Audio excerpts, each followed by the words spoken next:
ಪ್ರೀತಿ ಉಂಟು ಎನ್ನುವುದಕ್ಕಿಂತಲೂ ಮಕ್ಕಳಿಗೆ ಗೊತ್ತಾದ್ರೆ ಮತ್ತೆ ಅದೇ ಅವರಿಗೆ ಒಂದು ಆಹಾರ. ನನಗೂ ಕರಣಿಗೆ ಮುರುಳಾಗಿ ಪರಿಣಮಿಸುತ್ತಾ ಇತ್ತು. ಹಾಗೆ ಯೋಚಿಸುತ್ತಾ ಇರುವಾಗ ನಿನ್ನೆಯ ದಿವಸ ನನ್ನ ಮಗಳು ಹೊರಗೆ ಉದ್ಯಾನವನಕ್ಕೆ ಸುತ್ತಾಡಿಕೊಂಡು ಬರ್ತೇನಪ್ಪ ಅಂತ ಹೋದಳು. ಬಂದವಳೆ ನನ್ನನ್ನು ಕಟ್ಟು ಮಾತಾಡಿಸ್ತಾ ಇದ್ದಾಳೆ. ಅಪ್ಪ ನನಗೆ ಮದುವೆ ಆಗಬೇಕು ಅಂತ ಮನವಾಗುತ್ತಾ. ಅದರ ಅರ್ಥ ಇಷ್ಟೇ, ನೀನು ಮದುವೆಯಾದ ಮಗ ಅಂತ ಹೇಳುವಾಗ ಬೇಡ ಅಂತ ಹೇಳಿದ ಹುಡುಗಿ ಹೊರಗೆ ಹೋಗಿ ಬಂದು ಅಪ್ಪ ಮದುವೆ ಮಾಡು ಅಂತ ಹೇಳ್ತಾಳೆ ಅಂತಾದ್ರೆ ಹುಡುಗನನ್ನು ಅವಳೆ ನೋಡಿದ್ದಾಳೆ ಅಂತ ಪ್ರೀತಿ ಪ್ರೇಮ ಎಂತದ್ದು ಅದು. ನಾನು ಮುಖ ನೋಡಿ ಮಾತಾಡುವುದು ಮನಸ್ಸಿನೊಳಗಿರುವುದನ್ನು ನನಗೆ ಹುಡುಕಲಿಕ್ಕೆ ಆಗ್ತದೋ? ಹಾಗಾಗಿ ಅವಳೆಲ್ಲ ಕೇಳಬೇಕು, ಹೇಗೆ ಮಗನಾಗಬೇಕು. ನಾನು ಕೇಳಿದೆ, ಈಗ ಮದುವೆ ಈಗಲೇ ಆಗಬೇಕು ಅಂತ ಹೇಳುವಲ್ಲಿ ನಿನಗೆ ಯಾವ ರೀತಿಯ ಹುಡುಗ ಬೇಕು?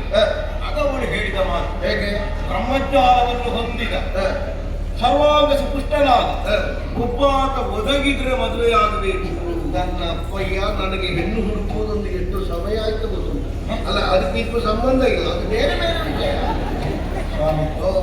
ಹಾಗೆ ಋಷಿಗಳ ಮಾತಿಗೆಲ್ಲ ಅರ್ಥ ಹುಡುಕುತ್ತಾ ಹೋದ್ರೆ ನಮ್ಮ ಬದುಕಿಗೆ ಅದು ಅನರ್ಥ ಆಗಿತ್ತು. ನಿಮ್ಮ ಮಾತಿನಲ್ಲಿ ಎಷ್ಟು ಅರ್ಥ ಉಂಟು? ಕೆಲವು ಸಲ ನಾವು ಅರ್ಥ ಗೊತ್ತಿದ್ದು ಮಾತಾಡುವುದಲ್ಲ, ಬಾಕಿದವರು ಅದಕ್ಕೆ ಅರ್ಥ ಕಟ್ಟು. ಹಾಗಾಗಿ ಮಂತ್ರ ದೃಷ್ಟಾರರು ಅಂತ ನಿಮ್ಮನ್ನು ಹೇಳು. ನಿಮ್ಮ ವಚನವೇ ಮಂತ್ರವಾಗುವುದು. ಹಾಗಾಗಿ ಮಾತಿನಲ್ಲಿ ನನ್ನ ವಿಮರ್ಶೆ ಅಲ್ಲ. ಆದ್ರೆ ಒಬ್ಬ ರಾಜನಲ್ಲಿ ಬ್ರಹ್ಮಜ್ಞಾನ ಬರ್ಲಿಕ್ಕೆ ಉಂಟ. ನಾನು ರಾಜಕುಮಾರನಿಗೆ ಮದುವೆ ಮಾಡಬೇಕು ಅಂತ ಯೋಚಿಸಿದ್ರೆ ಒಬ್ಬ ಬ್ರಹ್ಮಚಾರಿಯನ್ನು ಮದುವೆ ಆಗಬೇಕು ಅಂತ ಬಯಸುವವರು ಯಾರಿಗೆ ಕೊಟ್ಟುವುದು ಸ್ವಾಮಿ? ಅದಕ್ಕೆ ನಾನು ಹೇಳ್ತೇನಯ್ಯ, ಉಪಾಯ ನಾನು ಹೇಳ್ತೇನೆ. ವಿವಾಹದಲ್ಲಿ 8 ವಿಧಿ: ಬ್ರಹ್ಮ, ಹರ್ಷ, ದೈವ, ಪ್ರಾಜಾಪತ್ಯ, ಗಾಂಧರ್ವ, ಆಸುರಿ, ರಾಕ್ಷಸ, ಪೈಶಾಚ. ಇದರಲ್ಲಿ ಸ್ವಯಂವರ ಎನ್ನುವುದು ಗಾಂಧರ್ವದಲ್ಲಿ ಸೇರ್ಪಡೆಯಾಗಿದೆ. ಅದರಲ್ಲಿ 2 ಕ್ರಮ. ಒಂದು ಪಂಥಪೌರುಷಕ್ಕೆ ಒಳಪಟ್ಟಂತಹ ಸ್ವಯಂವರ, ತಾನು ಹೆಣ್ಣಿಗೆ ಗಂಡು ತಾಯ್ಕೆಯಾಗುವ ವಿಧಾನ. ಅದು ಸ್ವಲ್ಪ ಅಪಾಯ, ಬೇಡ. ಈ 2ನೇದು ಬಹಳ ಸುಲಭ. ಅದು ಹೇಗೆ? ವಿವಾಹಿತಗಳು ಯಾರೆಲ್ಲ ಇದ್ದಾರೆ ಅವರನ್ನು ಕರೆಸುವುದು, ಬರೆಸುವುದು, ಕುಳ್ಳಿರಿಸುವುದು, ಮದುವಿನ ಕೈಗಳನ್ನು ಮಾಲೆ ಕೊಡುವುದು.